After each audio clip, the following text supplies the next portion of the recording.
Doctor Babasaheb Ambedkar Marathwada विद्यापीठ अंतर्गत आपला जो उपपरिसर धाराशिव आणि या निमित्तानं आयोजित या शिवजयंतीसाठी आपले अध्यक्ष प्रशांतजी दीक्षित सर, व्यासपीठावर विराजमान शिंदे सर, माझे सर्वच समोर बसलेले मित्र, बंधू आणि भगिनींनो, खरं तर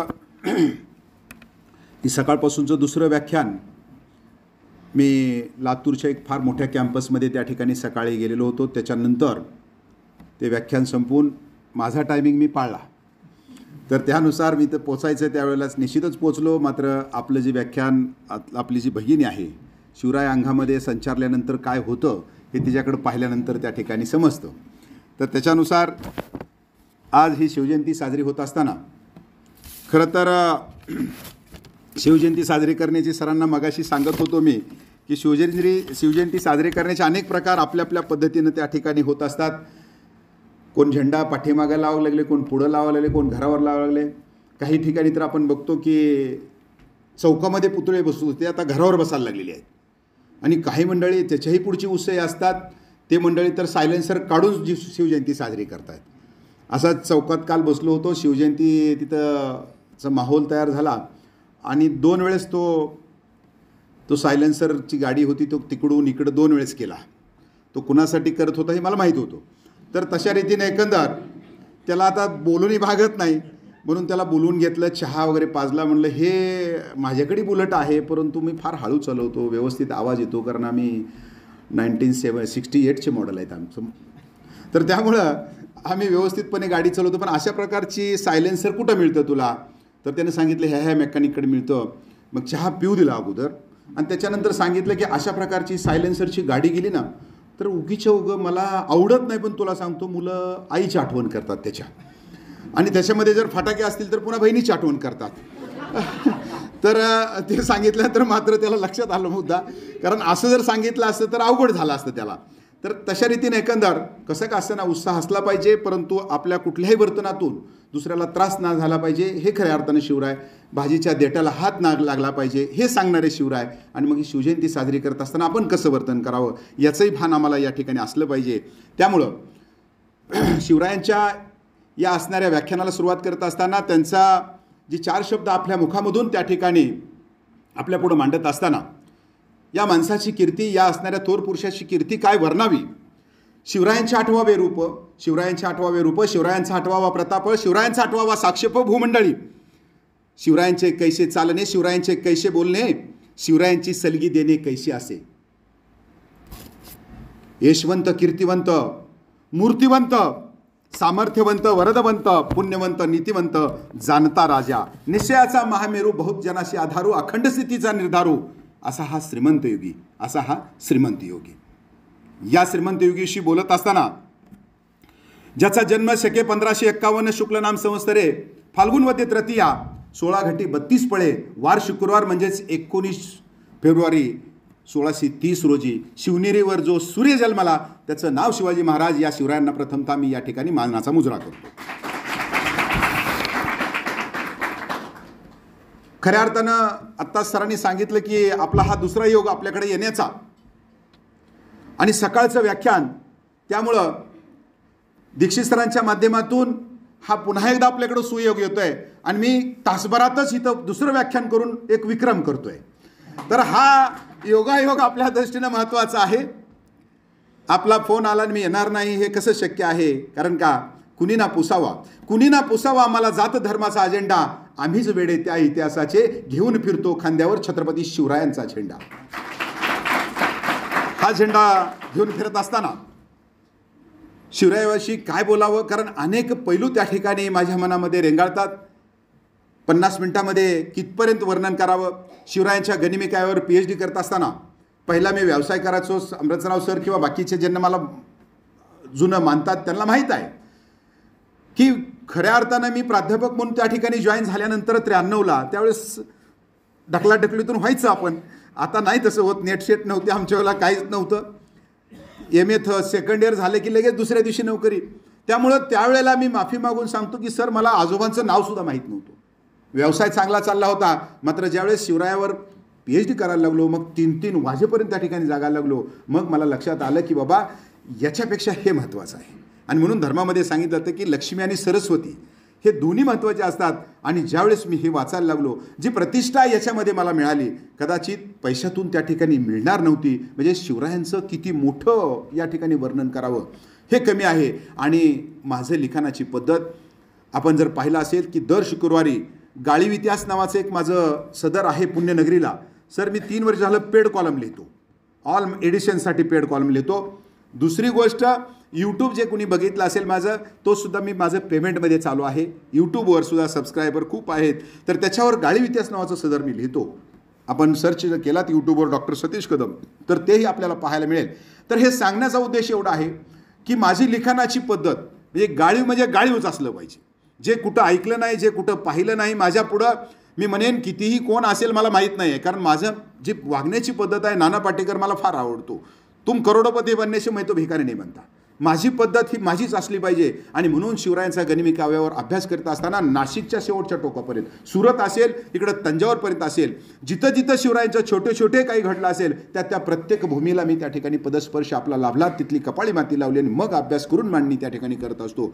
तर ही मांडणी करत असताना मला शिवराय आठवतात त्या कालखंडातले की कशा प्रकारचं व्यक्तिमत्व, याला कुठल्या शब्दामध्ये व्यक्त करावं हेही मला या ठिकाणी आठवत नाही आहे. मात्र हे होत असताना मला मध्येच विसरून जाईल पुन्हा की आपण ही शिवजयंती, खरं तर शिवजयंती किंवा अशा प्रकारचे सण समारंभ आले की आपल्याला वाटते की हा सुट्टीचा दिवस आहे. मात्र इथं आपण पुन्हा एक चांगल्या अशा प्रकारची शिवजयंती का साजरी करत असेल याचाही आपल्याला कदाचित शॉक बसेल. जिथं आपण बसलेलो आहे हा परिसर, उपळ्याचा परिसर बाजूलाच आहे. तर आपल्याला सर आश्चर्य वाटेल, आपल्या तालुक्यातील काजळ असेल, उपळा असेल, येडशी, तडवळा ही जी काही गावं आहेत, तर ही गावं त्या कालखंडामध्ये कधीही निजामाकडे नव्हती. ही सुरुवातीपासून शिवरायांच्या ताब्यामध्ये होती. आणि त्यामुळं 1740 साली ही जी 4 गावं असतील, काजळा, वाघोली, उपळा, येडशी आणि तडवळा, ही 5 गावं 1740 साली शिवरायांचे नातू छत्रपती शाहू महाराजांनी ही रायगडच्या दिवाबत्ती करता दान दिली होती. म्हणून ज्या भूमीमध्ये मी जिथे बसलोय तिथली असणारा जो महसूल होता त्या महसुलातून रायगडाची रोज दिवाबत्ती करत होती. आपल्यासाठी अभिमानाची बाब आहे. आपल्यासाठी एक नवीन संदर्भ मी पुन्हा देऊन या ठिकाणी जातोय. तर हा संदर्भ पाहत असताना मी सकाळी सांगत होतो त्या ठिकाणी की मित्रांनो, की जसजसं कालावधी पुढं जायला लागतो तसतसं शिवरायांचं नाव पुन्हा पुन्हा पुन्हा पुन्हा वर त्या ठिकाणी यायला लागलेलं आहे, पुन्हा पुन्हा वर येत आहे. मी ज्यावेळेस हा इतिहास पाहत असतो, काही बाकीचे मुद्दे पाहत होतो, तर हे पाहत असताना शिवराय नेमके कोणते पण, मग शिवराय कशा प्रकारचे होते. खरं तर इंग्रजांचं काही वेळेला आभार मानावं असं वाटतंय. परकीय जे काही प्रवासी असतील त्यांचा आभार या ठिकाणी मानावं असं वाटतंय. शिवराय आपल्याला त्यांनी सांगितलेले आहेत. छत्रपती शिवाजी महाराज ज्यावेळेस आग्र्याला गेले आणि आग्र्याला गेल्यानंतर शिवाजी महाराज तिथून निष्ठून बाहेर निघून गेले आणि निष्ठून निघून गेल्यानंतर आपल्याला माहीत नसेल तर त्या ठिकाणी असणारा थेवेनो नावाचा एक जो व्यापारी होता किंवा थेवेनो नावाचा परकीय जो प्रवासी होता, तर त्या परकीय प्रवाशानं, त्याचं नाव आहे थेवेनो, तर त्या परकीय प्रवाशानं शिवाजी महाराज निघून गेल्यानंतर आपल्या डायरीमध्ये काही नोंदी केलेल्या आहेत. तर त्या नोंदी आपल्यासाठी महत्त्वाच्या आहेत. थेवेनो आपल्या डायरीमध्ये म्हणतोय की आग्र्याला शिवाजी महाराज येत आहेत म्हटल्यानंतर त्यांचं वेगळ्या पद्धतीनं त्या ठिकाणी यांच्याविषयी उत्सुकता होती.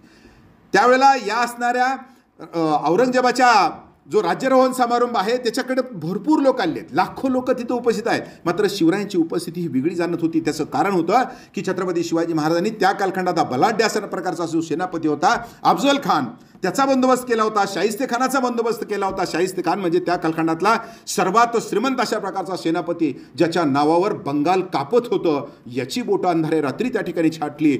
आणि त्याचबरोबर जे सुरत आहे, ज्या सुरतेला मोगलांच्या गालावरला तीळ म्हटलं जायचं, त्या सुरतेची 2 वेळा बेसुरत करण्याचं काम या राजानं केलं. तो दिसतो कसा, याच्याकरता गर्दी त्या ठिकाणी व्हायची. शिवाजी महाराज एका ठिकाणाहून दुसरीकडे चालले तर लोक सडा टाकायची, पुष्पवृष्टी त्या ठिकाणी व्हायची. गाव ओलांडत असताना महाराजांना 2-2 तास त्या ठिकाणी लागायचे. मग असा शिवाजी महाराज दिसतो कसा हे पाहण्याकरता ज्या वेळेला हा थेवेनो त्या ठिकाणी आला आणि तो स्वतःच्या मनाला सुरुवातीला सांगितलं की माझा भ्रमनिरास झाला. आता भ्रमनिरास कशा अर्थानं झाला, तो आहे परदेशातला. 6 फूट 7 फूट उंचीची माणसं इंग्लंडमध्ये सापडत आहेत. अफगाणिस्तानची माणसं 6 फुटाच्या पुढची सापडत आहेत. त्यानं पाहिलं की शिवाजी महाराज दिसतो कसा, आणि तो सांगतोय शिवाजी महाराज हे 5 फूट 6 इंच उंचीचे आहेत, 58 किलो वजन आहे, सर्वसामान्य दिसणारा शिवाजी महाराज, परंतु त्याच्या नजरेमध्ये ज्यावेळेस नजर घालावी त्यावेळेस कळतंय की हा निश्चितच आपल्या नजरेनं आपल्या कर्तृत्वानं जग जिंकणार आहे, हे त्यानं लिहून ठेवलं आहे. आणि ज्यावेळेस शिवाजी महाराज तिथून निघून गेले आणि निघून गेल्यानंतर त्याचं वाक्य पुन्हा आपल्याला खरं वाटायला लागतं. थेवेनूनं डायरीमध्ये लिहिलं आहे, शिवाजी महाराज आग्र्याहून सुटले तर ते कर्तृत्वानं नाही म्हणतोय तो, कारण का इंग्रज हे अंधश्रद्धा मानत नाहीत, मात्र तरीसुद्धा त्यानं लिहिलं आपल्या डायरीमध्ये. तो म्हणतोय की शिवाजी महाराजाला ब्लॅक मॅजिक येत होती, शिवराय पाहिजे तशा प्रकारचं रूप घेऊ शकत होते, हवेत गुपचूप उडू शकत होते, खाली जाऊ शकत होते. अरे शिवाजी महाराज तर हे रूप नव्हतं, शिवाजी महाराजांचं कर्तव्य होतं. ज्या दिवसा ढवळ्या आदल्या दिवशी सांगितलं यस मी चॅलेंज देते तुला, तोंड गोड कर, दुसऱ्या दिवशी मी निघून जाणार आहे. मग महाराज दुसऱ्या दिवशी निघून आलेत, त्याला म्हणायचं कर्तृत्व. हे शिवरायांचं कर्तृत्व होतं, त्याला कुणी सांगावं. तर अशा रीतीने एकंदर ज्यावेळेस आपण इंग्रजांची अनेक वर्णनं पाहिली, आपला जो गव्हर्नर आहे शेवटचा एलिफेस्टन त्याचं नाव आहे, एलिफेस्टन ज्यानं रायगडाला भेट दिली होती आणि रायगडावर भेट दिल्यानंतर त्याच्या लक्षात आलं की हा रायगड चुकीच्या माध्यमातून कर्नल प्रॉथर नावाच्या अधिकाऱ्यानं 8, 9 आणि 10 मे 1818 रोजी तोडला. आणि तोडल्यानंतर हा एलिफेस्टन तिथं गेला आणि त्यानं खरमरीत त्याला त्याची खरडपट्टी काढली आणि सांगितलं की हा रायगडाकडे दुर्लक्ष तुम्ही कसं करताय. आणि म्हणून त्यानं आपल्या याच्यामध्ये डायरीमध्ये त्यानंही एक नोंद केली आहे, ती आपल्यासाठी महत्त्वाची आहे. आणि ती नोंद होती, तो म्हणतोय की इंग्रजांनी जगाच्या पाठीवर सर्वत्र राज्य केलं, शिवरायांच्या भूप्रदेशावर सुद्धा राज्य केलं. पण मला खेदानं म्हणावंसं वाटतंय की छत्रपती शिवाजी महाराज जर इंग्लंडमध्ये जन्माला आले असते तर कदाचित आम्ही पृथ्वीवरच नाही तर चंद्रावर सुद्धा राज्य केलं असतं. हे एलिफेस्टन आपल्या ह्याच्यामध्ये अशा प्रकारचे असणारे शिवाजी महाराज. आणि हे शिवाजी महाराज म्हटल्यानंतर आपल्या मनामध्ये एक भाव निर्माण होतो, दिला तर दणकाच, मोडला तर मनकाच, झुकलो तर मुजराच, तोही माझ्या राजांनाच, एवढे भाव निर्माण होतात. आणि तशा वेळेला 2013 साली मी ज्यावेळेस इंटरनॅशनल कॉन्फरन्ससाठी श्रीलंकेला गेलो होतो आणि श्रीलंकेला गेल्यानंतर त्या ठिकाणी जो पेपर मांडला, तुळजाभवानी पहिल्यांदा परदेशात मांडण्याचं भाग्य मला लाभलं. गॉडेस तुळजाभवानी आणि छत्रपती शिवाजी महाराज हा पेपर मांडला. मग त्याच्यामध्ये मी सांगत होतो की तुळजाभवानीचं महत्त्व काय. या महाराष्ट्रामध्ये 3.5 शक्तिपीठ आहेत. या 3.5 शक्तिपीठामध्ये तुळजाभवानी वेगळी आहे, ही वीरांची देवता आहे, क्षात्र देवता आहे, भोसल्यांची कुलदेवता आहे. शिवरायांना जर आपण पाहिलं तर त्या ठिकाणी पन्हाळा असेल, प्रतापगड असेल, रायगड असेल, कोल्हापूर परिसरामध्ये त्यांच्या हालचाली आहेत. तिथून 15-20 किलोमीटर असणारी महालक्ष्मीचं मंदिर आहे. मग शिवाजी महाराज इथं काय येत आहेत, एवढं सगळं सांगितलं. आणि पुन्हा शिवरायाविषयी माहिती सांगितली. मग आपल्याला जवळपास 30-40 देशाचे प्रतिनिधी होते. मग आपल्या मित्र राष्ट्रामधून एक प्रतिनिधी उभा राहिला, मॅडम. आणि त्या मॅडमनी मला प्रश्न विचारला, सर आपको बुरा न लगे तो मैं एक आपको सवाल पूछती हूँ. पाकिस्तानच्या मॅडम आहेत. त्यांनी तिथले हसन नावाचे प्राध्यापकही माझे मित्र झाले होते. मग म्हणलं मॅडम, त्यांनी थोडंसं ठीक आहे म्हणले, सर ॲडजस्ट करा. म्हणजे त्यांनी अगोदरच मला खुणवलं. तर तशा रीतीने त्या मॅडमने प्रश्न मला विचारला की सर तुळजाभवानी के बारे में आप बात कर रहे की अलग क्या है. कारण का मी तुळजाभवानीवर जसं माझा महाराजावर थोडाफार अभ्यास करतो तसं तुळजाभवानीला चांगला अभ्यास करतोय. तर हा अभ्यास करीत असताना मला माहीत आहे तुळजाभवानीविषयी काय भाव आहेत. आणि त्यांनी जर प्रश्न विचारला की वेगळं काय, त्यांचा प्रश्न त्यांच्या दृष्टीनं बरोबर होता. त्याचं कारण असं होतं की जगामध्ये 51 शक्तिपीठ आहेत. 51 शक्तिपीठ आहे जगामध्ये. आणि आद्यस्थान जर बघितलं किंवा पहिलं पीठ जे असेल हे पाकिस्तानच्या बलुचिस्तान प्रांतामध्ये. मग आमच्याकडं पहिलं पीठ असताना तुळजाभवानीचं वेगळं काय तुम्ही सांगताय. मग मी त्यांना सांगितलं की मॅडम नाही, प्रत्येक क्षेत्रातलं प्रत्येक ग्रामदेवता असते, त्याचं महत्त्व वेगळं असतं. आणि मग तुम्हाला एवढ्यावरनं पटत नसेल तर सोपा मार्ग सांगतो तुम्हाला की तुमचं तिकीट काढतो, तुम्ही भारतात या आणि आमच्या तुळजाभवानीला गाडी उघडल्यानंतर एकदा वाजायला लागली आमची हलगीन, जर रांगात नाही आलं तुमच्या तर मग माझं नाव ठेवा. तुळजाभवानी तुम्हाला समजली ना, ठीक. मग पुन्हा सांगितलं त्याने की हुई शिवाजी महाराज. हाही प्रश्न थोडासा भिन्नारा होता डोक्याला. मग त्यावेळेला मॅडमला सांगायला सुरुवात केली की तुमच्या पाकिस्तानमध्ये कुठला इतिहास शिकवला जातो. त्यांनी सांगितलं की जे भारतावर ज्याने आक्रमण केलं, मोहम्मद घोरी असेल, मोहम्मद गझनी असेल, हे सांगितलं. त्याच्यानंतर मोगल आलेले आहेत तिथं. मग पुन्हा त्यांनी सांगितलं की इथं कुतुबशाही आली, निजामशाही आली नगरची, आणि विजापूरची आदिलशाही आली. विजापूरची आदिलशाही तुम्हाला माहीत आहे का. हो मुझे मालूम है. मग विजापूरच्या आदिलशाहीमध्ये कुठले मोठे सरदार होते त्यांची नावं सांगा. 17व्या शतकातला सर्वात मोठा बलशाही अशा प्रकारचा सरदार त्यांनी सांगितलं, अफजल खान. आले टप्प्यात. मी सांगितलं मॅडम अफजल खान आहे ना, अफजल खानाचं पोट ज्या माणसानं फाडलं त्याचं नाव शिवाजी महाराज. आता तुम्हाला समजलं हु इज शिवाजी महाराज. तर अशा रीतीनं ज्या वेळेला आपली मांडणी त्या ठिकाणी करतायत, कारण काय की आपल्याला माहीत आहे की आपल्या पद्धतीनं माणूस एखादी मांडणी करायला लागतो, आपल्या पद्धतीने त्याला पाहायला लागतो. आणि त्यामुळं त्यांना सांगावं असं वाटलं मला त्या ठिकाणी, मशहूर होने की कोई ख्वाहिश नहीं हमें, मशहूर होने की कोई ख्वाहिश नहीं हमें, अच्छे को अच्छा कहा, बुरे को बुरा कहा किसी ने, जिसको जितना समझा उतना ही मुझे, जिसकी जितनी जरूरत थी उतना ही पहचाना मुझे, उतना ही पहचाना मुझे. म्हणजे शिवरायांना तुम्ही कुठल्या नजरेनं पाहतायत, कुठल्या अँगलनं पाहतायत. आत्ताच बेलवडीचं उदाहरण या असणाऱ्या आपल्या याने दिलेलं आहे. मी तुम्हाला सांगतो की बेलवडीच्या सुद्धा त्या ठिकाणी असणारं या मल्लमा देवीनं या जगाच्या पाठीवरलं पहिलं आणि शेवटचं शिल्प जे असेल ते कर्नाटकातल्या बेलवडीच्या मल्लमानं त्या ठिकाणी कोरलेलं होतं. म्हणजे शिवरायाविषयी पाहत असताना, सांगत असताना मी वेगळ्या पद्धतीनं अभ्यास ज्यावेळेस करायला लागलो तर त्यावेळेला मला काही मुद्दे दिसले. मला वाटलं की बाबा इथं काही टीका करतात या असणाऱ्या नेत्याच्या नावानं, त्या असणाऱ्या घराण्याच्या नावानं. महाराष्ट्रामध्ये भरपूर असे काही संकुलाशी नावं आहेत, भरपूर काय असेल तो. मात्र मला वेगळं सांगावं असं वाटतं की या शिवरायांच्या नावानं जवळपास 1700 संस्था आहेत. त्या 1700 संस्था आहेत.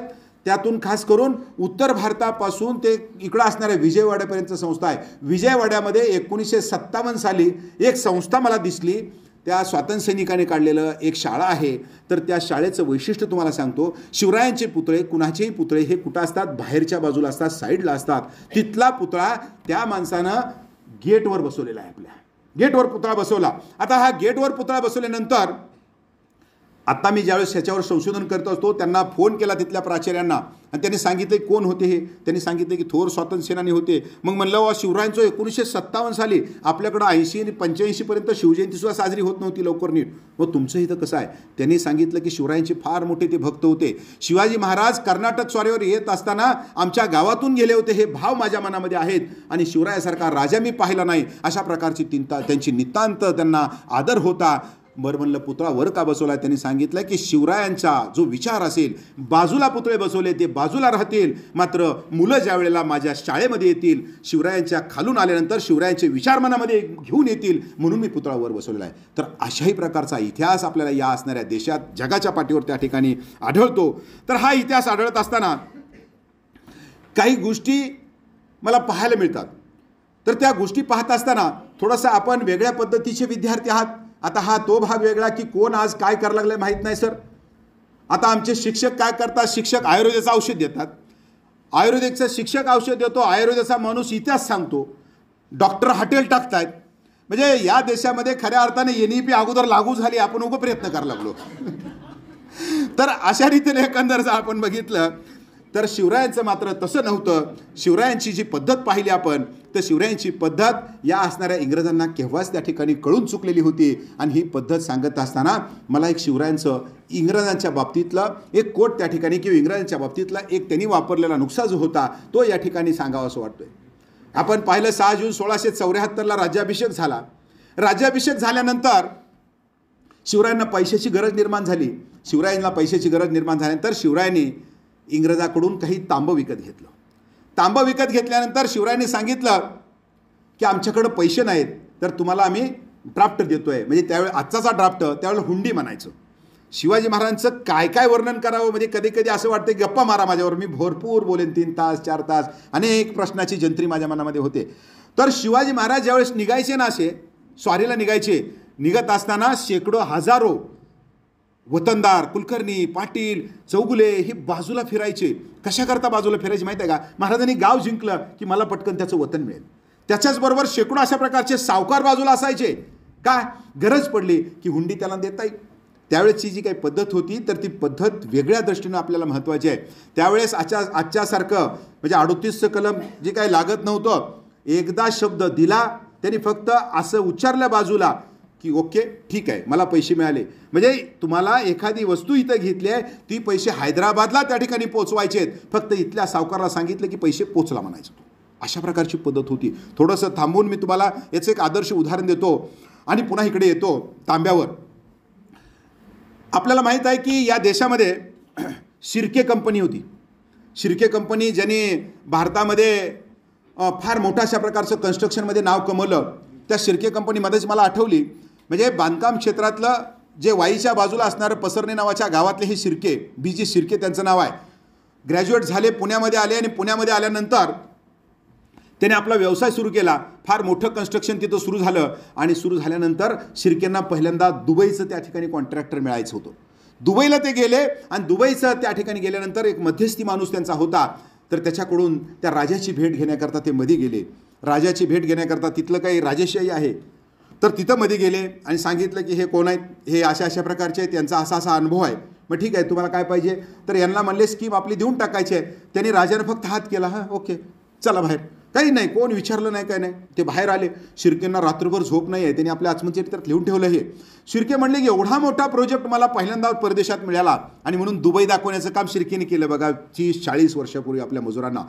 तर तिथं शिर्के जे आहेत, तर शिर्केंना रात्रभर झोप नाही आहे. मग आपल्याला उद्याच्याला हे काम चालू करायचं आहे आणि काम चालू करायचं म्हटलं तर पैसे पाहिजेत. मग पैसे पाहिजे म्हटल्यानंतर त्यांची जी मदर बँक होती, बँक ऑफ महाराष्ट्र, त्यांच्या चेअरमनला त्यांनी रात्री फोन केला, 1-2 वाजता फोन केला. म्हणले मला सर झोप येत नाही आहे, तर तुम्ही काय करा की याच्यावर मला चर्चा करायची थोडीशी, काय पाहिजे तुम्हाला, तर आम्हाला दुबईचं मोठं कॉन्ट्रॅक्ट मिळालेलं आहे, तर मला पैसे पाहिजेत. काय हरकत नाही, तुम्हाला पाहिजे तेवढा मी त्या ठिकाणी असणारं लोन द्यायला तयार आहे, फक्त काय करा की वर्क ऑर्डर घ्या, एक त्यांनी जे तुम्हाला दिलेलं आहे त्याचं लेखी घ्या, तुम्हाला 2 मिनिटात सँक्शन आहे. त्यानं सकाळ झाली, आता पुन्हा त्या माणसाला कशाला त्रास द्यायचा जो मध्यस्थी होता, म्हणून ते राजाच्या दरबारात पुन्हा त्या ठिकाणी गेले. तिथला असणारा पण ते गेले आणि आता वेटिंगला त्यांनी थांबलेले आहेत. वेटिंगला थांबल्यानंतर तेवढ्याच वेळामध्ये तो मध्यस्थी तिथं आला. त्यांनी सांगितलं की काल तुम्हाला असं सांगितलं ना, असं केलं एकदा, पुन्हा कशालाही काला. त्यांनी सांगितलं की आपल्याला हे पाहिजे, पैसे पाहिजे, तर लेखी ऑर्डर पाहिजे. अरे बापरे म्हणलं, तुम्ही वाचलात तो भयानक आहे, इथं लेखी मागाल गर्दन कलम करून जाईल. त्यांनी हात केला की विषय मिटला. तुला पाहिजे नेमकं काय सांगा. मग त्यांनी सांगितलं पैसे पाहिजेत.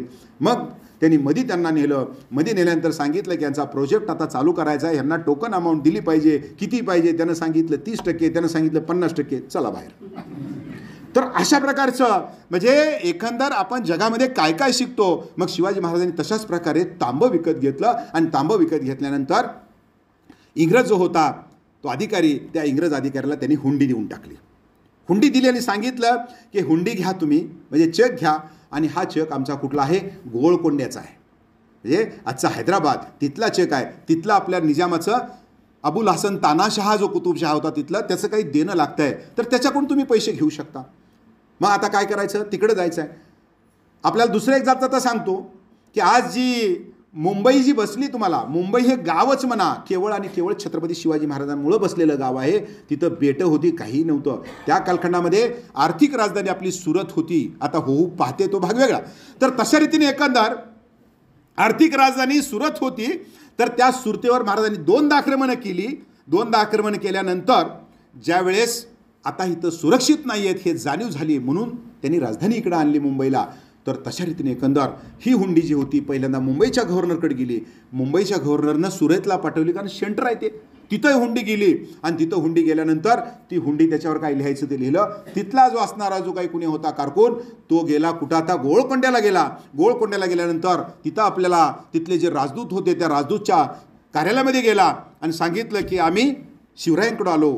तू तर आपला मराठी माणूस दिसला, हे पत्र तुमचंच आहे का. त्यानं सांगितलं माझंच पत्र आहे. मग माझं पत्र आहे म्हटल्यानंतर मला पैसे पाहिजेत. त्यानं सांगितलं की हा पैसे देण्याचा अधिकार मला नाही आहे. मग कुणाला आहे, आमचे इथले जे असणारे राजदूत आहेत त्यांचं नाव आहे प्रल्हाद निराजी. प्रल्हाद निराजीकडे तो अधिकार आहे. प्रल्हाद निराजी कुठं आहेत, त्यांनी सांगितलं रायगडाला गेलेत. रायगडाला गेलेले आहेत. ते कधी येणार आहेत माहीत नाही. मी काय करू, मी काय सांगू. झालं, तो 2 दिवस 4 दिवस राहिला. पुन्हा तो परत आला सुरतला. सुरतला आल्यानंतर सुरतमध्ये त्यानं सांगितलं की बाबा हे पत्र पुन्हा मुंबईला पाठवा. पुन्हा मुंबईला पत्र आलं. सोपं आहे का, त्यावेळेला काय असे गाड्या नव्हत्या, मी तासात पोचलोय तसं नव्हतं त्यावेळेला. गाढवावर, घोड्यावर, नदी नाले ओलांडत तुम्हाला पुढं जायचं आहे. मग तशा वेळेला पुन्हा पत्र सुरतला आलं, मुंबईला आलं. आणि मुंबईला त्यांचा जो वकील होता त्याचं नाव आहे फ्रान्सिस मॉलिवेर. या फ्रान्सिस मॉलिवेरला, या वकिलाला सांगितलं की तुला दुभाषी घे, नारायण शेणवी त्याचं नाव आहे दुभाषीचं, हे पत्र घ्या, तुम्ही हुंडी घ्या आणि रायगडाला जावा आणि तिथून पैसे वसूल करा. आता तो रायगडाला 2 जण आले. आपल्याला आश्चर्य वाटेल, पुन्हा दुसरं मला सांगतोय मी की शिवाजी महाराज आता अँटी चेंबर कुणाचं, VIP कुणाचं मला माहीत नाही आहे देशात काय आहे. शिवरायांना भेटण्याकरता त्या कालखंडामध्ये आज लाच म्हणतो, मात्र नजराना द्यावा लागायचा खालच्या पदरांना. तेव्हा शिवरायांची कुठं भेट व्हायची, महिना 2-2 महिन्यानं. तशा प्रकारच्या नोंदी सापडत आहेत. शिवरायांना भेटण्याकरता सुद्धा मोरोपंतांना नजरानं दिलेली आहेत. म्हणजे तशा रीतीने एकंदर तो पाचाडला आला आणि पाचाडला आल्यानंतर मोरोपंतांची भेट घेण्याकरता 1 महिना गेला. मोरोपंत पिंगळ्यांची भेट घेण्याकरता 1 महिना गेला. मग मोरोपंताची कशी तरी भेट झाली आणि भेट झाल्यानंतर त्यांची हुंड्या हातामध्ये घेतली. हुंड्या हातामध्ये घेतल्यानंतर मोरोपंतानं पटकन वाक्य उच्चारलं, पैसे अजून मिळाले नाहीत? 3 महिने झाले आता या दौऱ्याला, पैसे मिळाले नाहीत का? नाही पैसे मिळाले. काय झालं नेमकं? की अशा प्रकारचं तो तिकडे गेलो होतो आणि तिकडे गेल्यानंतर ते प्रल्हाद निराजी भेटले नाहीत. अरे काय तुम्ही चूक केलात, कालच आलं नाही का? प्रल्हाद निराजी कालच तिकडे गेलेले आहेत, महिनाभर तो इथं थांबलेला आहे आणि सांगितलं की तो तिकडे गेलेला आहे. आता मी काय करू? मग तुम्ही गोळकोंड्याला जा. अहो कसं शक्य आहे ह्या गोष्टी? मला काहीतरी द्या, मला कंपनी आदेश त्या ठिकाणी देते आहे. हां, एक आहे शिवराय मान्यता देतील किंवा नाही मला माहीत नाही आहे, मात्र मी माझ्या अधिकारात एक गोष्ट करू शकतो. तुम्हाला पैशाच्या बदल्यात काही गोष्टी मी देतो. तुम्हाला मी कोकणातले नारळ देतो, कोकणातले सुपारी असेल, कोकणातला असणारा भात देतो. ते चालतंय का बघा? त्यानं सांगितलं याची ऑथॉरिटी माझ्याकडं नाही आहे, मग मी काय करू? तू ठरव. तो ठरवण्यासाठी पुन्हा मुंबईला गेला. पुन्हा ते पत्र सुरतेला गेलं. पुन्हा सुरतेला गेल्यानंतर त्यांच्या लक्षात आलं की 6 महिने झालेत, हे वेगळ्या प्रकारचा आर्थिक गनिमिकावा सुरू झालेला आहे. मग पुन्हा ते पत्र आल्यानंतर तो जो फ्रान्सिस मॉलिव्हेरला पुन्हा पत्र, तिथून पुन्हा आणखी रिटर्न, तशाच प्रकारचा प्रवास सुरू झाला. सुरतेवरून पत्र मुंबईला आलं आणि फ्रान्सिस मॉलिव्हेरनं सांगितलं की मी काही जाणार नाही, तिथं महिन्याची वेटिंग मी करू शकत नाही. नारायण शेणवीच्या हातामध्ये पत्र दिलं, तो दुभाषी आपला. आणि मग तो नारायण शेणवी ज्यावेळेस इथं आला, पुन्हा पाचाडला आला. पाचाडला आल्यानंतर पुन्हा महिनाभर वेटिंग, रायगडाला जाण्याची वेटिंग. खाली पाचाडला हे वेटिंग रूम होती, लक्षात घे, एक प्रकारची. पुन्हा पाचाडला 1.5 महिन्याच्या याच्यानंतर ज्यावेळेस महाराजाकडे गेला, महाराजाकडे पत्र पाहिलं, महाराजांनी पुन्हा ती हुंडी पाहिली. महाराज म्हणले 6 महिने झाले आणखी पैसे मिळाले नाहीत. माहीत नसेल का त्या माणसाला? आणखी मिळाले नाहीत? नाही म्हणले मिळाले नाहीत. मग काय झालं? त्यांनी सगळं वृत्तांत मागं इकडून आलो तिकडं गेलो. अरे तसं करायचं नसतं म्हटले. मग आपण असं करूया, पैसे तर आजही आपल्याकडं नाही आहेत, मग काय करायचं?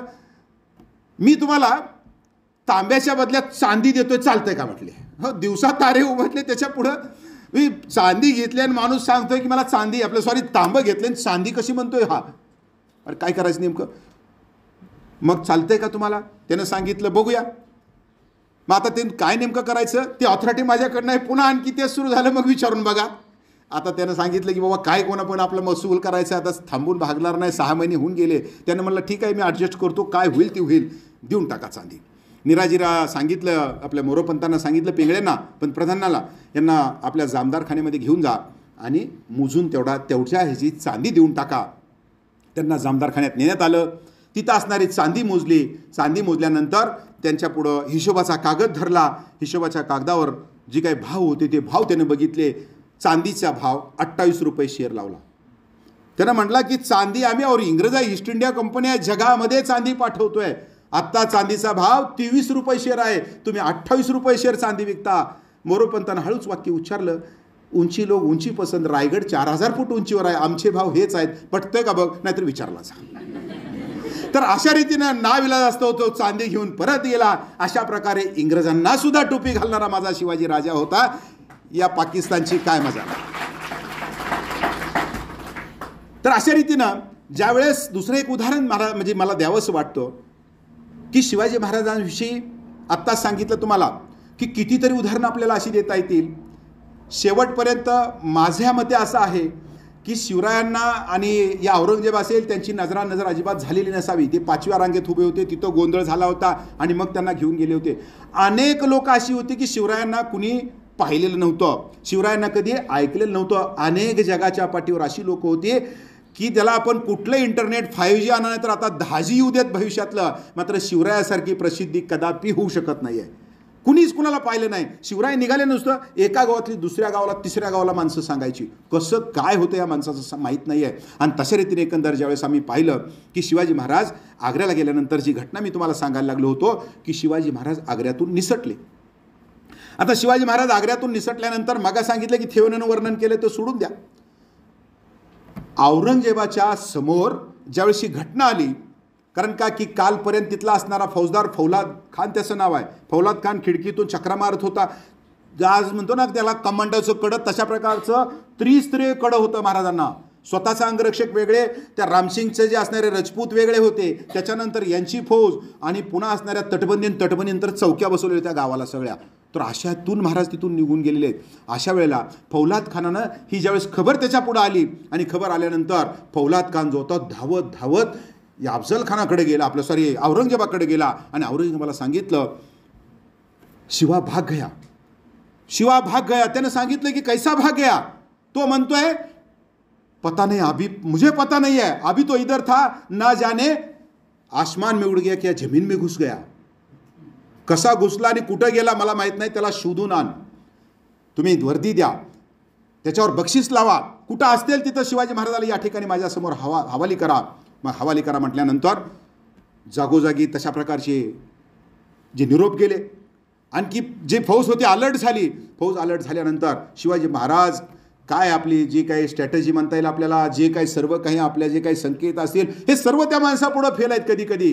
कारण काय की आपण जर कुठं अडचणीच्या ठिकाणी अडकलो, आपला अपघात होता आता वाचलो, कुठं भांडणं झाली तर आपण म्हणतो की गाव लवकर जवळ करा, घर जवळ करा, शब्द आपल्याकडं घर जवळ करा. शिवाजी महाराज हे घर नाही तर स्वराज्य जवळ करणारे होते आणि म्हणून शिवाजी महाराजांनी उत्तरेकडे येण्याच्या ऐवजी दक्षिणेकडे उलट्या दिशेला गेलेत. उत्तरेकडे गेले, आपलं तिकडं पलीकडे गेले आणि काशीमध्ये गेल्यानंतर संभाजीराजे 8-9 वर्षाचा बाळसोबत आहे आणि या असणाऱ्या संभाजीराजे जर आपण पुढं चालायला लागलो अडचणीच्या प्रसंगी संभाजीराजांना पुढं हा प्रवास पेलणार नाही आहे. एक तर शत्रू पाठीवर लागलेला आहे आणि म्हणून तिथं काशीजी विसाजी आणि कृष्णाजी पंत जे होते आपले महाराष्ट्रातले त्यांच्याकडं शिवाजी महाराजांनी या असणाऱ्या शंभूजी राजाला त्या ठिकाणी ठेवलं आणि मार्गाक्रमण त्या ठिकाणी करत निघाले. मार्गाक्रमण करत निघत असताना त्यांचं वेषांतर जर आपण पाहिलं तर कधी भिकाऱ्याचा, कधी असणारा फकीराचा पोशाख आहे, कधी संन्यासाचा पोशाख आहे, कुठला पोशाख घालत होते सांगता येत नव्हतं. शिवरायांचं जी काही ही रणनीती होती त्या शिवरायांच्या रणनीतीला तेवढ्याच थोडीशी एक माणूस त्यांच्याकडे होता. त्यापैकी एक म्हणजे बहिर्जी नाईक. बहिर्जी नाईक हा गुप्तहेराचा प्रमुख आहे. आपण जी लोक गुप्तहेर यंत्रणेवर वाचत असतील तर अधिकारवाणीने मी सांगतो की सर्व पुस्तकं माझ्या दृष्टीने चुकीची आहेत.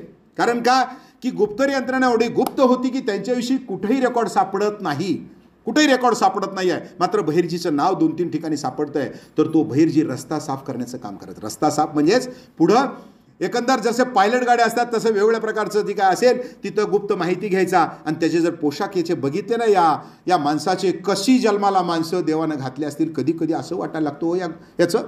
ज्यावेळेस सुरतेला गेला होता तिथं सुरतेला गेल्यानंतर सुरत लुटण्यापूर्वी महाराज नुसते असे पाठीमागं हात बांधून उभा राहिले आणि हे सांगायचा हा की इथं खोत म्हणल्यानंतर तिथं धन लागायचं. अरे म्हणायची काय ह्या माणसाला आतलं दिसतंय काय, म्हणजे एवढी यंत्रणा त्याची अशा प्रकारची सक्षम तो लावायचा. एखाद्या घरामध्ये जर गेला तर अगोदर सांगायचं मला भिक्षा द्या माय, पोशाख तशा प्रकारचा आहे त्याचा.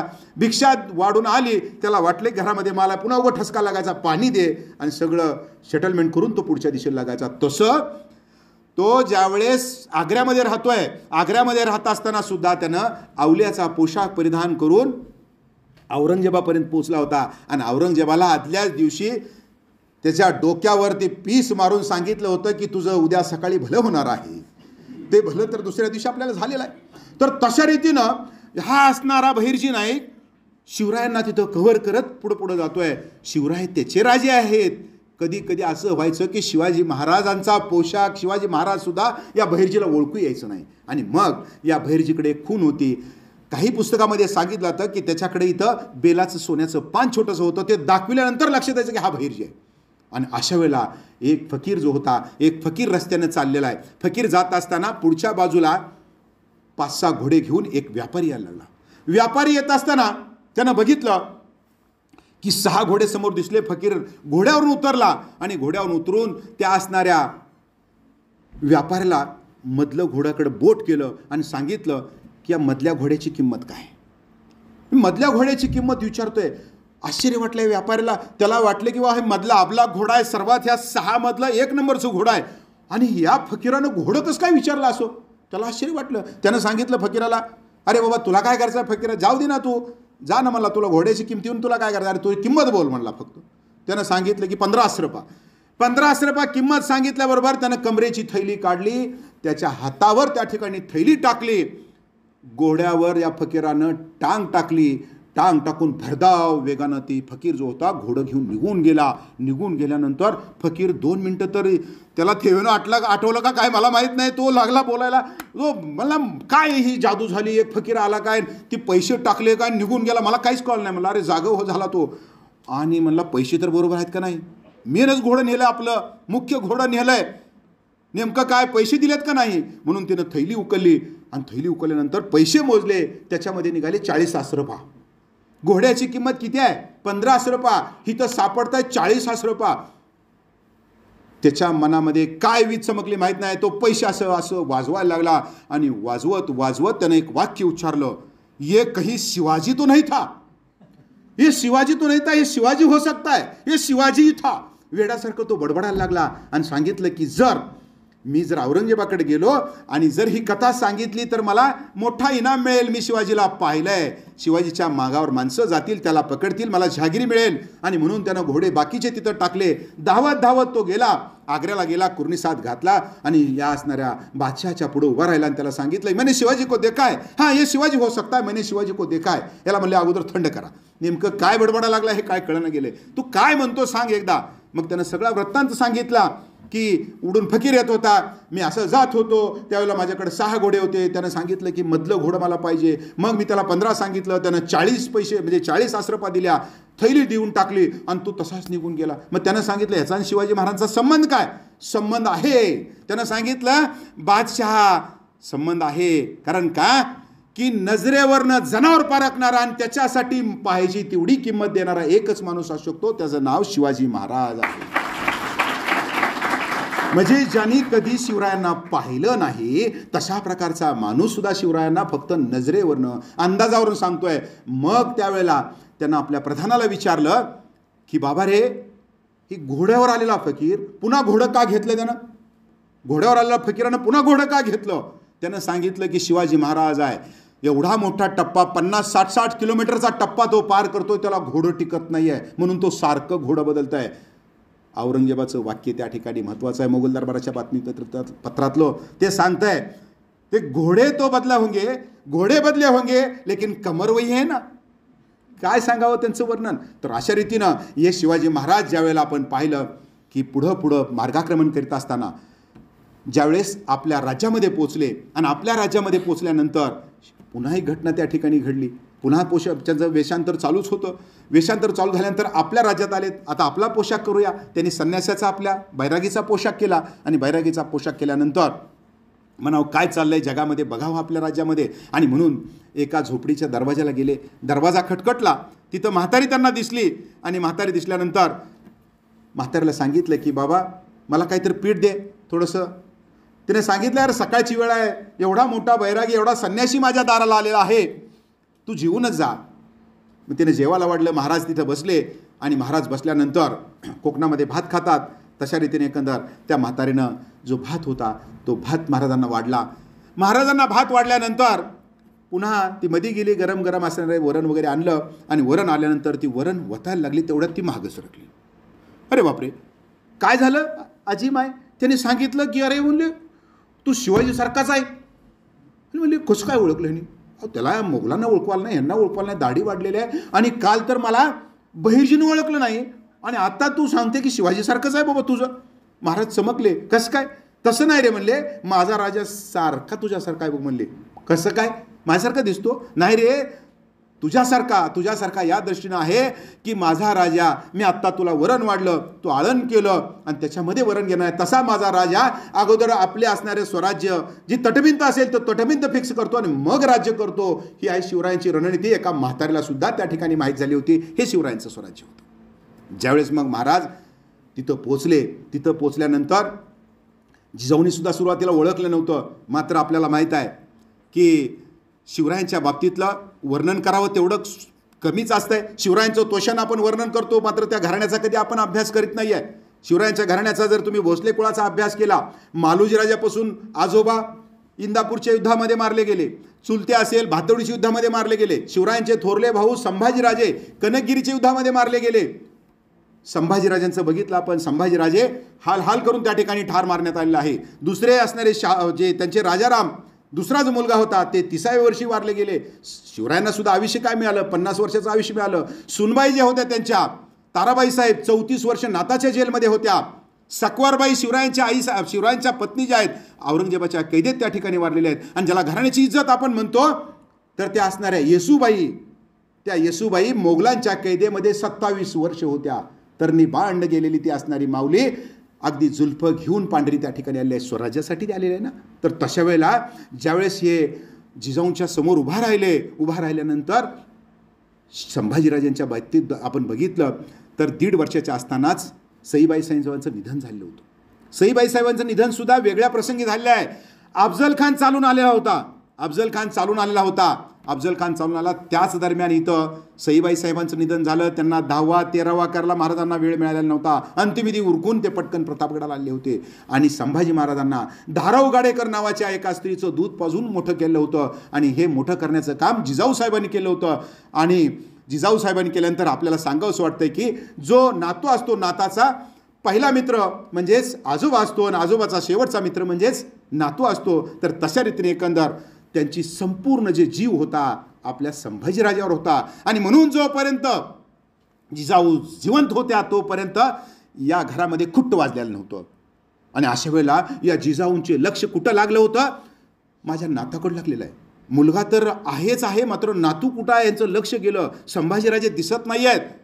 त्यांनी सांगितलं, काय कठोर असेल मन त्यांचं आणि काय कठोर मनानं त्या माऊलीनं ऐकलं असेल, संभाजीराजांचं निधन झालेलं आहे. त्यांनी सांगितलं संभाजीराजांचं निधन झालेलं आहे आणि योगायोगानं उद्याच 10वा आहे. अहो 10वा घातला गेला, 13वा घातला गेला. संभाजीराजांचा जिवंतपणी आपल्या मुलाचा स्वराज्यासाठी देशासाठी अशा प्रकारचं 10वा घातणारा जगाच्या पाठीवर कुणीही व्यक्ती असू शकत नाही, फक्त शिवाजी महाराज. म्हणून पुन्हा एकदा माणसाला मला मुजरा करावं असं वाटतं.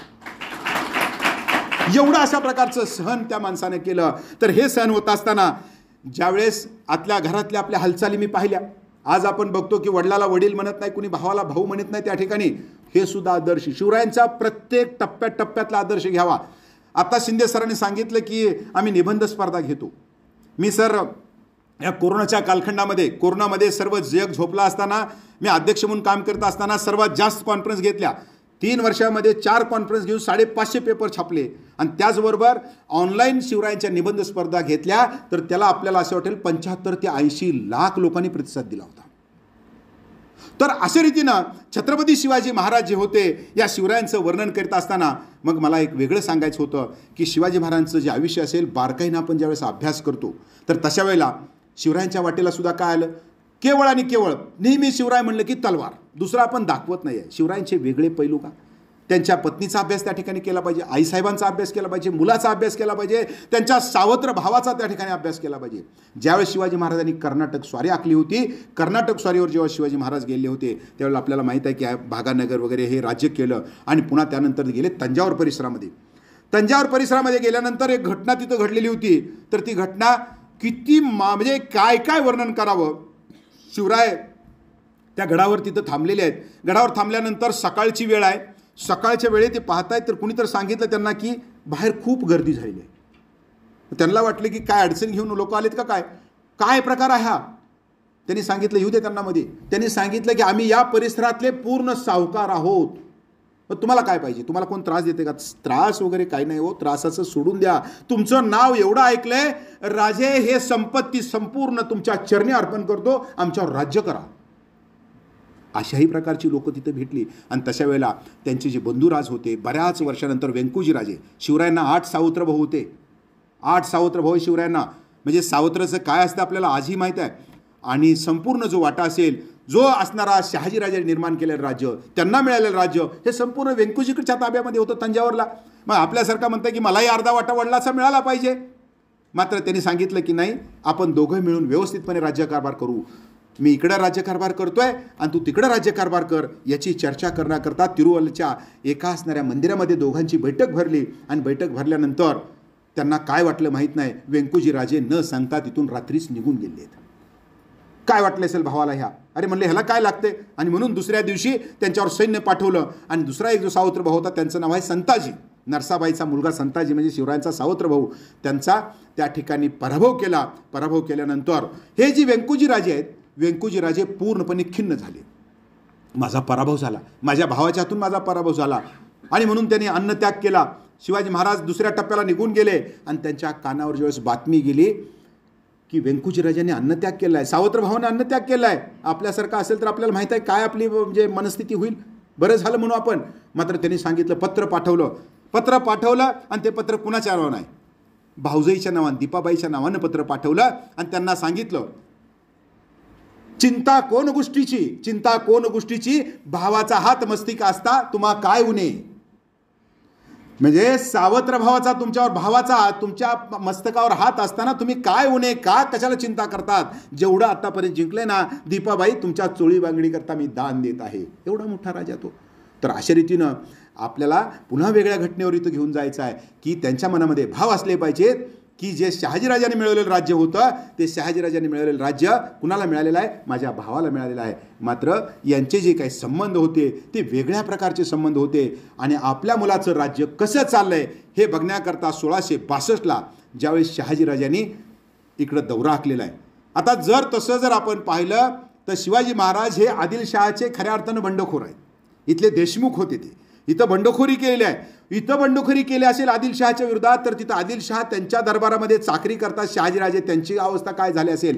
मात्र त्यांनी एका शब्दामध्ये विषय मिटून टाकला होता, पोरगा माझ्या ऐकण्यात नाही, तुम्हाला काय करायचं ते करा. पोरगा काय करतोय जगाला माहीत आहे. तर तशा रीतीने एकंदर मग जरा स्थिर स्थावर झालं, अफजलखानाचा बंदोबस्त झाला आणि मग ज्यावेळेस ते 1662ला आले, शहाजीराजे पहिल्यांदा तुळजापूरला आले. तुळजापूरला आल्यानंतर त्यांची भेट ठरली जेजुरी गडाला. जेजुरी गडावर जर तुम्ही गेलात तर तिथं पायऱ्या चढत असताना उजव्या बाजूला भेटीचं तिथं फार अशा प्रकारचं स्टॅच्यू किंवा ते दाखवलेलं आहे, व्यवस्थित सैनिक वगैरे दाखवलेले आहे. तिथं भेट ठरली होती. बघा कोण आहे हे, वडील आहेत. लाड कोणाचा करतायत, सावत्र भावाचा लाड करतायत माझ्या. मात्र वडील आहेत ते. वडील आल्यानंतर त्यांचं स्वागत कशा प्रकारे केलं गेलं बघा, बखरीमध्ये छान वर्णन आहे. ज्यावेळेस दोघांची भेट बऱ्याच वर्षानंतर शिवराय आता वाढायला लागले आहेत, त्यांचा वचक आता दक्षिणेपर्यंत उत्तरेपर्यंत त्या ठिकाणी पोहोचलेला आहे. सर्व जग, इंग्रज त्यांची दखल घेत आहेत. कारण का, अफजलखानाला मारल्यानंतर ही जी बातमी होती या असणाऱ्या इंग्रजांनी लंडन गॅजेट नावाच्या पेपरमध्ये फ्रंट पेजला छापलेली होती. म्हणजे आपल्याला माहीत असलं पाहिजे की 1660 रोजी पर्यंत इंग्रजमध्ये किंवा इंग्लंडमध्ये जवळपास 27 ते 28 न्यूजपेपर निघत होते. तिथं फ्रंट पेजला बातमी आहे. आणि अशा वेळेला ज्यावेळेस आपले वडील इथं भेटायला आल्यानंतर त्यांचे भाव बघितले आपण, तर पहिल्यांदा सांगितलं जातं की ते ताट एक जे आपण तुपाचं ताट आहे तिथं केलं गेलं. दोघांचं जे मुखदर्शन त्या ठिकाणी मी दोघांनी एकदम बघायचं आहे तशा प्रकारचं सिंहावलोकन त्या ठिकाणी झालं. आणि त्यानंतर त्यांनी सांगितलं की आपण पालखीत विराजमान व्हावं. पालखीत शहाजीराजांना हाताला धरून त्या ठिकाणी बसवण्यात आलं आणि त्याच्यानंतर वडिलाचे जोडे हातामध्ये घेतले, पालखीला खांदा देऊन पालखी चालायला लागली. अशा प्रकारचं वर्णन आहे. म्हणजे वडिलाप्रती कशा प्रकारचे भाव हा माणूस आखत होता किंवा त्याचं काय होतं. तर हे होत असतानाच ज्यावेळेस आपण पाहिलं की शिवरायांचं राज्य का घडलं, शिवरायांचं राज्य का घडलं याची एक थोडीशी कथा सांगून मी थांबण्याचा इथं प्रयत्न करेन. मी बोर्ड रस्त्याला येत असताना पाहत असतो की तिथं बोर्डवर लिहिलं असतं, एखाद्या वरच्या असणाऱ्या नेत्याचं नाव असतं, खालच्या बाजूला जो कोण त्याचा कार्यकर्ता असतो आणि तो खाली एक वाक्य असतं, तुमच्यासाठी काय पण. मी सांगितलं घरी विचारले का, तर तशा रीतीने एकंदर त्या असणाऱ्या कार्यकर्त्याला तुमच्यासाठी काय पण याचं वाक्य ज्यावेळेस मी पाहिलं तर त्यावेळेला एक कथा आहे. ज्यावेळेस शिवाजी महाराज पन्हाळ्याच्या वेढ्यामध्ये अडकलेले होते, सलाबद्ध जंग सिद्धी झोरनं तो वेढा घातला होता. सप्टेंबरचा महिना आहे. म्हणजेच एकंदर पन्हाळ्याला जर गेला तर 3000 मिलीमीटर पाऊस पडतो, आपला 800 मिलीमीटर पाऊस आहे. तर ज्यावेळेला वेढा जो होता घट्ट अशा प्रकारचा 16 किलोमीटरचा घेर आहे आणि जो वेढा चालू आहे, 2 महिने झालं 3 महिने झालं वेढा उठत नाही. शिवरायावर कुठलंही संकट एकदम चालून आलेले आहेत. एकामागून एक संकटाची मालिका म्हणजे शिवाजी महाराज होते हो. तर तशा रीतीने एकंदर ज्यावेळेस इथं याचा वेढा चालू होता त्याच वेळेला शाहिस्ते खान तिकडून चालून आलेला होता. तो शिरवळपर्यंत येऊन पोहोचलेला आहे. जिजाऊमध्ये रायगडाला अडकलेले आहेत, राजगडाला होत्या. जिजाऊंना माहीत आहे की आपलं पुन्हा एकदा लेकरू संकटात आलेलं आहे. एका बाजूला शाहिस्ते खान येतो आहे आणि इथं सिद्धी जोहरनं वेढा टाकला आहे. तशा वेळेला त्यांनी नेताजी पालकरला बोलवून घेतलं आणि नेताजी पालकरला सांगितलं, अरे वेड्याचं काय झालं, वेढा उठवायला काय अडचण आहे तुला. त्यानं सांगितलं मी प्रयत्न करतोय मात्र त्याच्यामध्ये यश येत नाही आहे. जिजाऊंनी सांगितलं बघ 2 दिवस जमतंय का, नसेल तर मी तलवार घेते आणि सिद्धी जोहरचं डोचकच मारते. अशा प्रकारचं वर्णन आहे तिथं. म्हणजे कशा प्रकारची प्रेरणा हे जिजाऊ देत आहेत. मग शिवराय शिवराय म्हणजेच मगाच सांगितलं, मनगटातले शिवराय वेगळे आहेत, डोक्यातले शिवराय वेगळे आहेत, मनातले शिवराय वेगळे आहेत. प्रत्येक गोष्टी त्यांची मनामध्ये चालू असायची. आणि म्हणून शिवरायांचं हे वर्णन करत असताना सांगितलेलं आहे, शिवराय एक भुक्यारी होते. शिवरायांचं एकच टाईम जेवण होतं, 10 टाईम जेवत नव्हते ते. शिवराय एकदाच जेवायचे, संध्याकाळी पुन्हा फलाहार करायचे. पुन्हा एकदा सांगितलेलं आहे, शिवरायांनी कुणाची चेष्टा केल्याचं उदाहरण सापडत नाही आहे. शिवराय जे बोलायचे एकतर धार्मिक गोष्टी, साधू संत कसे आहेत तिकडला असणारा, मग त्याच्यामध्ये जातपात शिवरायांच्या पुढं नव्हतीच. आणि त्याच्याचबरोबर प्लॅनिंग असायची, कशा प्रकारच्या प्लॅनिंग आहेत हे शिवराय विचारायचे. तर अशा रीतीनं या सिद्धीजोरनं वेढा घातल्यानंतर नेमकं काय चाललंय त्यांच्या मनामध्ये काहीच माहीत नव्हतं. अशाच वेळेला त्यांच्या कानावर कोणतरी सांगितलं होतं, त्यांना सांगितलं होतं की बाजूला नेबापूर नावाचं गाव आहे, पन्हाळ्याच्या बाजूला. तर त्या नेबापूरमध्ये एक शिवा काशीद नावाचा माणूस राहतोय. जसं आमच्या तुळजापूरमध्ये ते आप्पा होऊन गेले आमचे, तर आप्पाच्या दृष्टीने पुन्हा 8 आप्पा आम्ही बघितले गळ्यामध्ये. आमचे आप्पा गेले तर मग पुन्हा त्याची नावंसुद्धा आमची विचित्र होती. जिलबी आप्पापर्यंत नावं ठेवली, जावं सगळीच संपली, मग आम्ही एकाच नाव तर जिलबी आप्पा ठेवलं होतं. तर तशा रीतीने एकंदर त्या असणारे शिवरायांचं आपण बघितलं तर त्या शिवरायांच्या बाबतीतलं त्यांना कानावर गोष्ट गेली होती की आपल्यासारखा तो वेषांतर करतोय. महाराजांना काही प्लॅनिंग माहीत नाही. महाराजांनी सांगितलं शिवा काशीदला जाऊन घेऊन या. आता शिवा काशीदला घेऊन या म्हणल्यानंतर ही जी मंडळी उठली, घोडेस्वार तयार झाले, नेबापूरमध्ये पोचले. शिवा काशीद म्हणजे शिवा काशीदच आहे, सेम शिवरायासारखी दाढी, शिवरायासारखा जो टोप त्यानं घातलेला आहे, मात्र कटिंग तो करतोय. आलेल्या माणसाला विचारायचा तो, काय करायचं आहे महाराज, आपल्याला दाढी करायची का कटिंग करायची, याचा एवढा दर त्याचा एवढा दर असेल, घरी आलं तर एवढे पैसे लागतील. त्याच असणाऱ्या शिवमय झालेला हा शिवा काशीद. अशी सकाळच्या वेळेला ते चालू आहे. आणि तेवढ्याच घोडेस्वार आले. घोडेस्वारानं सांगितलं की शिवा काशीद तूच आहे का, याच नाचीजला शिवा काशीद बनतात म्हणला. बरं ठीक आहे, आता तुला शिवाजी महाराजांनीच बोलवलं आहे. अरे त्यानं सांगितलं बाबा रे नको म्हणला, हे पिढा मला, मी चुकून अशा प्रकारचा पोशाख केला आहे, मला माफ करा, मी पुन्हा इथून करणार नाही, आता तुमच्या पुढं दाढी काढतो, सगळं कटिंग करतो, मला असं काय फसवू नका. त्याने सांगितलं नाही, तुला शिवरायाने असं जसं आहे तसा धरून आणायला सांगितलं आहे. हे तिथं नेलं शिवरायांच्या पुढं. शिवरायांच्या पुढं नेण्यात आल्यानंतर पुढच्या बाजूला दरबारी बसलेले होते. शिवाजी महाराज एकांत त्यांच्याकडून वर्दी गेली होती, शिवाजी महाराज बसलेले आहेत. शिवा काशीद आल्यानंतर त्यांची नजर तेच झाली, अरे काय चाललंय त्यांच्या मनामध्ये कुणालाच माहीत नाही. अरे वा छान दिसतोय. मग सांगितलं चला तुम्ही बाहेर चला. सगळ्या दरबाऱ्यांना बाहेर पाठवण्यात आलं. शिवा काशीद पुढं आहे. शिवा काशीदला सांगितलं तूच शिवाजी आहे ना, तूच शिवा काशीद आहे ना. त्यानं 10 वेळेस रडायला लागला, मुजरा घालायला लागला. म्हणला महाराज माझं चुकलं, मी पुन्हा आपली स्टाईल मारत नाही, मला सोडून द्या. नाही म्हणले शिवा काशीद किती छान दिसतो, म्हणजे माझ्यासारखा तू राहतो ना, किती मला बरं वाटतंय. हां शिवा काशीद, जर तुला माझे कपडे घालायला दिले तर आणखी छान दिसतील. माझी चेष्टा करताय का गरीबाची. नाही म्हणले ठीक आहे, तू कपडे घालून दाखव. महाराजांनी सर्व बाहेर पाठवलेले होते. मग शिवा काशीदला त्या असणाऱ्या याच्यामध्ये पाठवलं आणि सांगितलं की माझे कपडे घालून मध्ये यायचं आहे. मध्ये यायचं म्हटल्यानंतर शिवाजी महाराजांनी मागं मुठी आवळून एरझारा घालायला लागले. सदरेमध्ये एरझारा घालायला लागले महाराज. एरझारा घालत असताना शिवा काशीद कपडे घालून आला.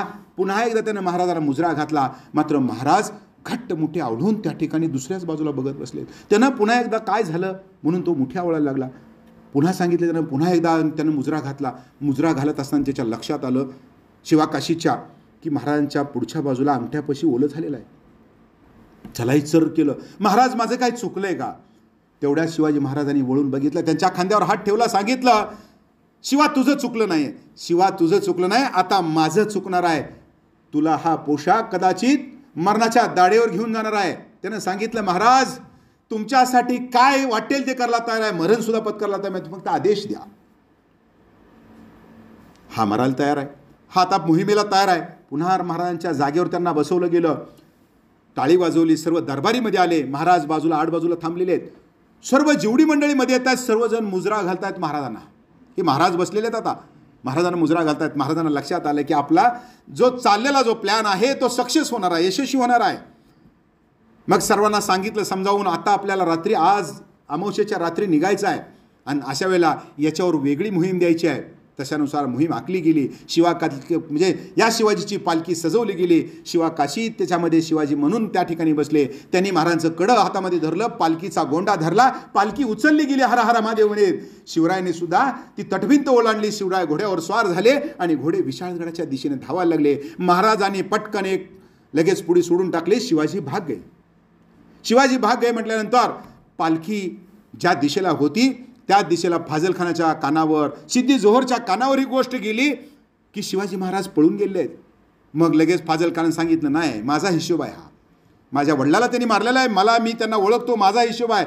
त्यानं टाच मारली, पालखीच्या मागं घोडं धावायला लागलं. धावत धावत त्या पालखीला गाठलं आणि पालखीला गाठून त्यानं सांगितलं, शिवाजी महाराज आप कैद हो चुके हैं, काही हरकत नाही, मी कैद झालेलो आहे, मला घेऊन चला. त्याचं माहिती आहे आपल्याला. शिवाजी महाराज तिकडे विशाळगडाच्या दिशेने धावायला लागले होते. पालखी गेली, तो खुश झाला. अरे म्हणले, माझ्या वडिलाचा मी बदला आता घेणार आहे थोड्या वेळात. माझ्या वडिलाला ज्यानं मारलं त्याला मी अटक या ठिकाणी केलेली आहे. सिद्दी जोहरला तिथं वर्दी गेली. सिद्दी जोहर सलाबत जंग त्याचं नाव आहे. त्याला वर्दी गेली. तो एवढा खुश झाला. 17व्या शतकातला बलदंड अशा प्रकारचा सेनापती, आदिलशहाच्या दरबारातला फार मोठा सेनापती, जे त्याला जमलं नाही मी ते करून दाखवलेलं आहे. शिवाजी महाराजाला अटक केलेली आहे. शिवाजी महाराजाला समोर आणण्यात आलं. बघायला गर्दी उसळली. शिवाजी महाराज दिसतात कसे, या असणाऱ्या सिद्दी जोहरनं मध्ये आणलं. त्यांना योग्य सन्मान करून पुढं बसवलं. सांगितलं, मी फार खुश झालो.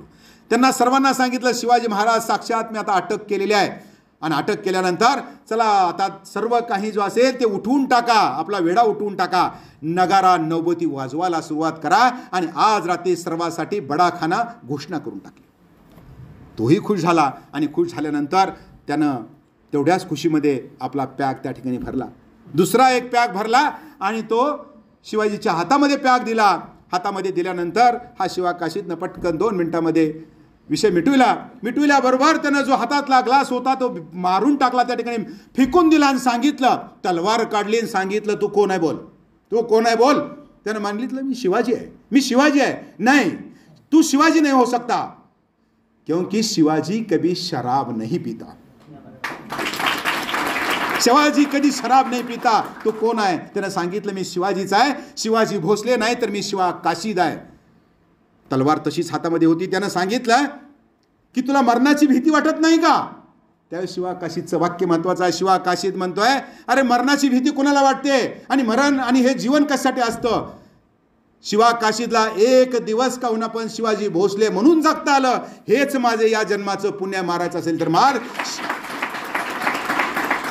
या शिवा काशीदची गर्दन कलम केली गेली. अशा प्रकारचे मावळे होते, म्हणून हे राज्य घडलेलं आहे. घडलेलं आहे, लक्षात घ्या.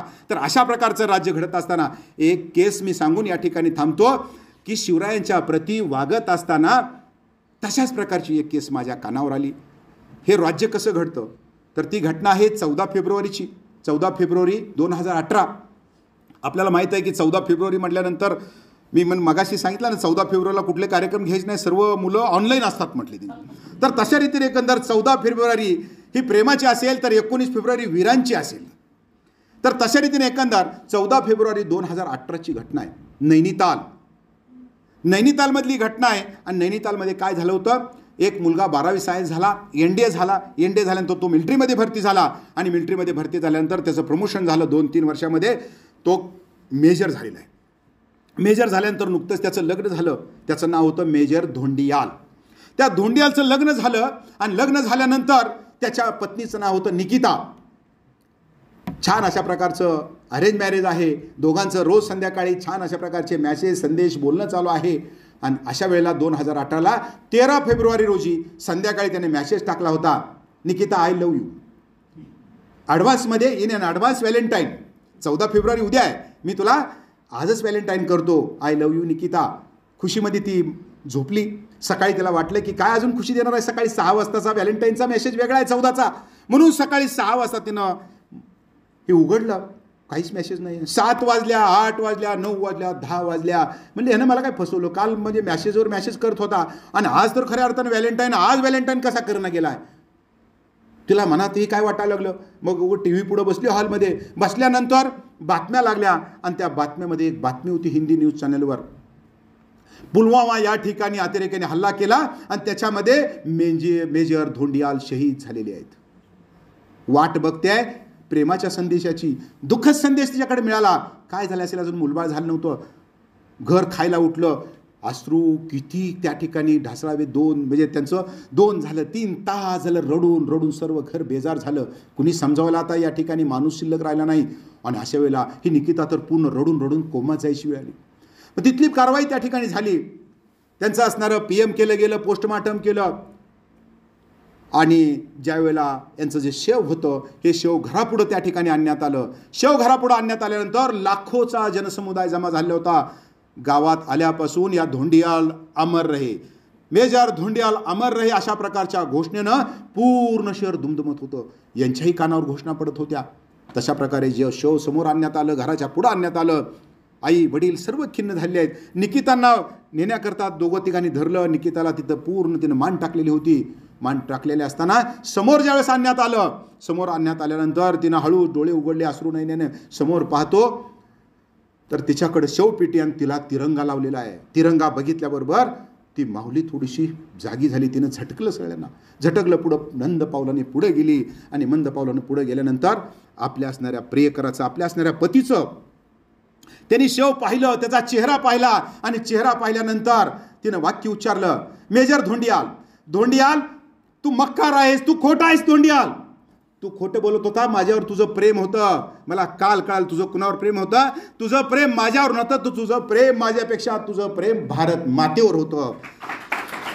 अशा प्रकारचा नवरा मला जन्मोजन्मी मिळो.